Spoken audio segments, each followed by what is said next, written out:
vlog. So we are here in Esperanza. We're rating a foods. Bye.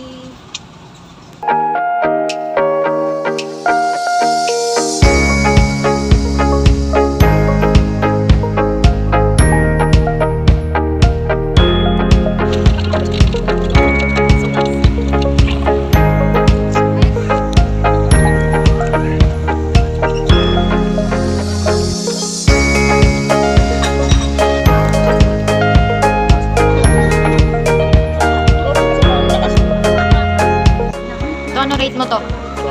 Yes. 1 to ano? 1 to 10. 1 to 11. Sa ambience? 8. 8. Safe na siya. Texture? 10. Sa 8 na lang ako. Ambiance, texture. Review pa kung saan ka. Ito yung pag-entertain.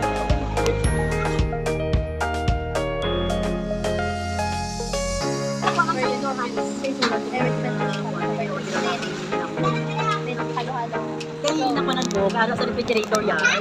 Anong rate mo? So, this food is 9 over 10.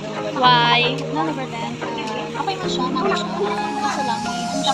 Kaya mo pa kanina ubos? Naubos kasi, gusto ko na. May ano siya, may laglaw. Pero okay naman ang food.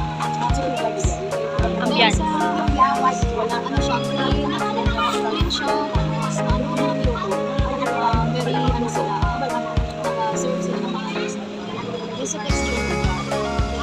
Sa ambience, 9 texture. Same lang. Ganda mo siya.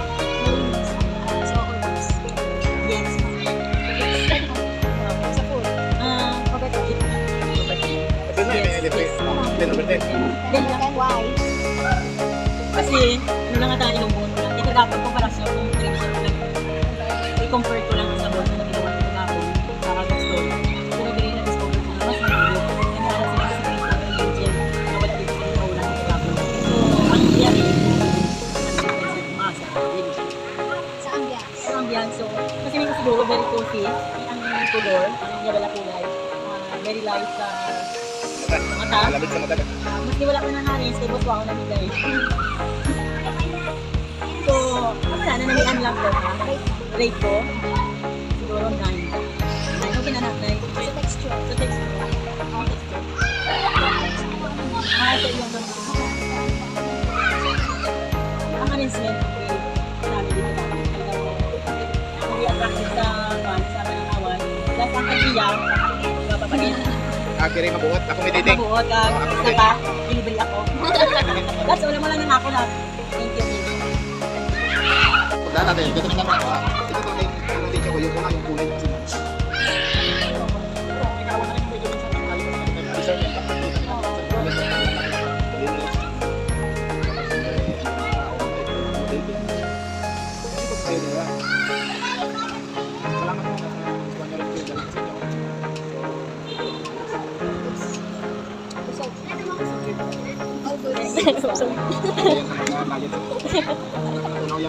Ano yung chicken na ready ko dito may Thank you Lord. Sige.